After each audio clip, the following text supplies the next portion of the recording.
लफ्ज़ हैं नाराज़ मुझसे,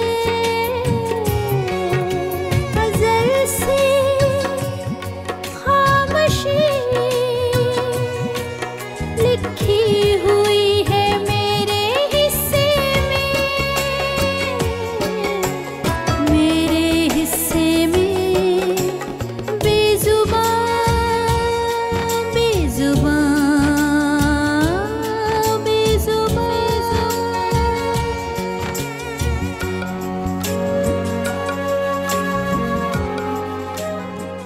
काम को और भी मुश्किल बना दिया, लेकिन सोबा खान को खत्म करने के लिए हमको दोबारा ख्वारी करना पड़ेगा। कौन सुबा खान? कैसा इलाज?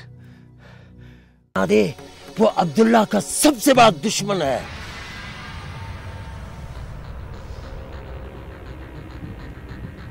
दादो, जिस एहसास ने आज आप लोगों के सामने जुबान खोलने पर मजबूर किया है, उसका नाम है अदा गुल। मैं जानती हूँ आपने अपने बेटे को एक नातमा औरत के एतबार का खून करने की सजा तो दी है, लेकिन अगर एक औरत थी किसी खानदान के वकार को अपने घर की बांदी बनाकर रख दे तो आपके सरदारी का जलाल की शिनाख्त खुफिया रखने की इजाजत दे दी। आपको आखिर में बयान के लिए बुलाया जाएगा। बहुत बहुत शुक्रिया तहसीलदार साहब, लेकिन मेरे समझ में ये नहीं आ रहा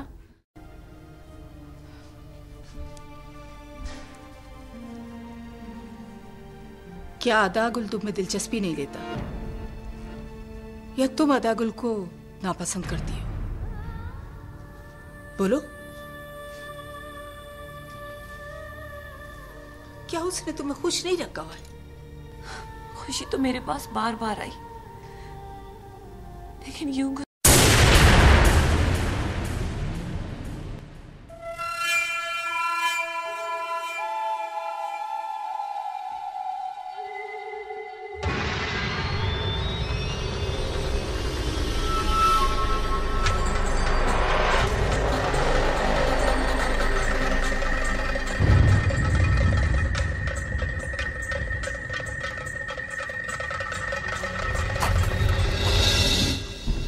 हाँ, तो मैं जाने से पहले कह रहा था कि एक खूबसूरत गुलाब जिसकी चाह दिल में हमेशा रही हो और वो इंसान को एक दिन अचानक ही मिल जाए, उस खुशी का एहसास कितना गहरा होता है इसका अंदाजा शायद तुम नहीं लगा पाओगी।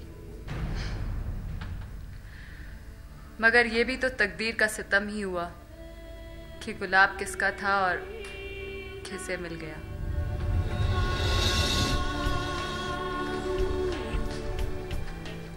क्या तुम्हें डर है कि थामने वाला हाथ इस गुलाब की हिफाजत नहीं कर पाएगा? बात हिफाजत की नहीं, इस हाथ की है जो जबरदस्ती इस गुलाब पर मुसल्लत हुआ है। गोया तुम हमारी शादी को जबरदस्ती का जोड़ कह रही हो? हाँ, शायद किसी हद तक। तेरे हिज्र में चुपचाप न मर जाऊं कहीं, मैं हूं सकते में कभी आकर रुला दे मुझे। शावेज मरकर भी नहीं मरा, वो जिंदा है, मेरे पास है, मेरे साथ है, मेरे ख्यालों में है, मेरी बातों में है, जिसे तुम्हारी कुर्बत चाहकर भी मुझसे अलग नहीं कर सकती।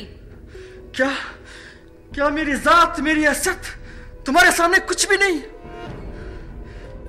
मजाजी खुदा के सामने इतनी जुर्रत कि अपने साबका शोहर का नाम लेती है? आपके इस सवाल का मेरे पास कोई जवाब नहीं। लेकिन मेरे पास है मेरे पास तुम्हारे हर सवाल का जवाब, और वो ये कि तुम मुझे नापसंद करती हो तुम मुझे, और पछताओगी एक दिन, तुम पछताओगी। और कुछ तो मैं नहीं जानती, लेकिन इतना जरूर जान लीजिए, आप मेरे खानदान के मोहसिन सही, लेकिन ये जरूरी नहीं कि मोहसिन जिंदगी का साथी भी हो। मलारी!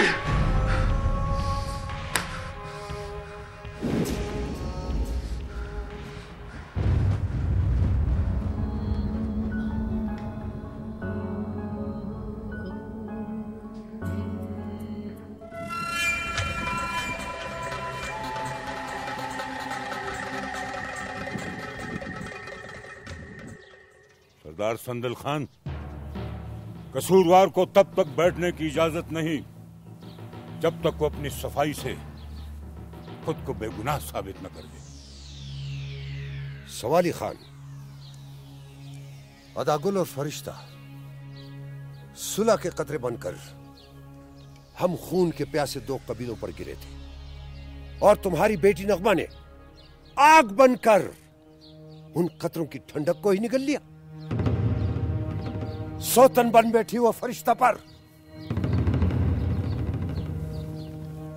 साफ साफ क्यों नहीं कह देते कि तुम्हारी इस चालाक बेटी ने मरकसन खान के बेटे को फांस कर जिंदगी का साथी बना लिया और फिर वो हमेशा हमेशा के लिए यहां से रफू चक्कर हो गई। मलक हसन खान,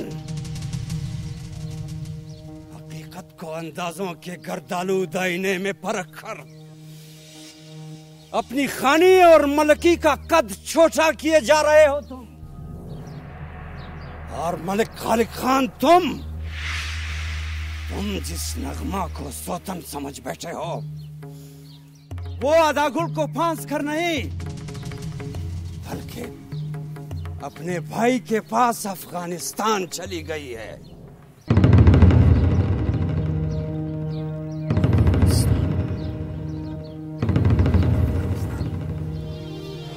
सवाली खान, इसका मतलब है कि नगमा तुम्हारी बेटी नहीं है, ले पालक है।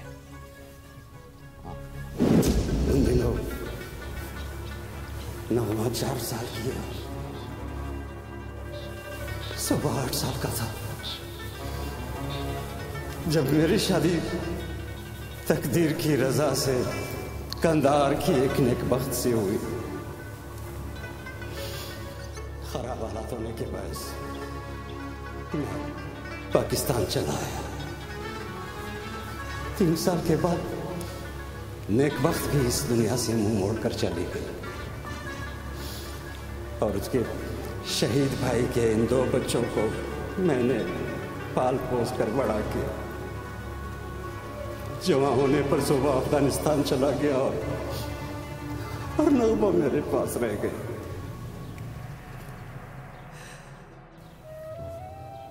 खामोशी से जवानी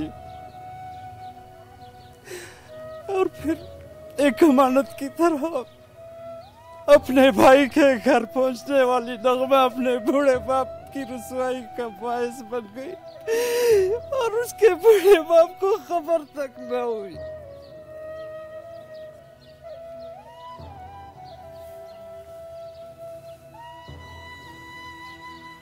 बेखबर हम थे सवाली खान। जज्बात में आकर हमने हकीकत को ठंडे दिल से समझने की कोशिश नहीं की। मैं तुमसे कसूरवार तुम नहीं हो मलिक साहब, कसूर मेरा अपना है। कसूर तुम्हारा नहीं है सरदार साहब, कसूर मेरा है। मैं कसूरवार हूं कि जिसने एक हाथ की नेकी की दूसरे हाथ को खबर तक नहीं होने दी।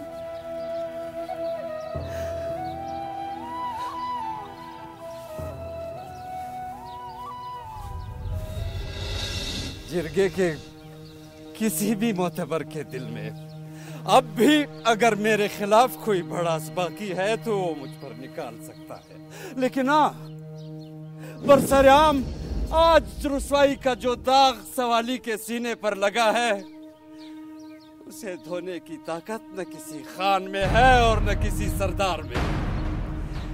इसलिए इसे साफ करने के बहाने कोई सरदार, कोई मलिक, कोई खान सवाली के घर का दरवाजा खटखटाने ना आए।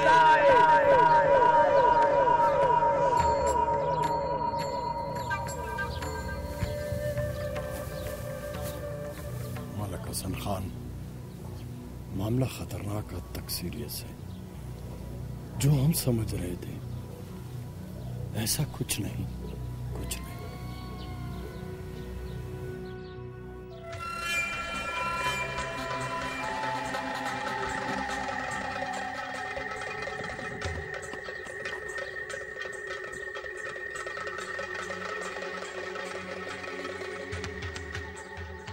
बेजुबान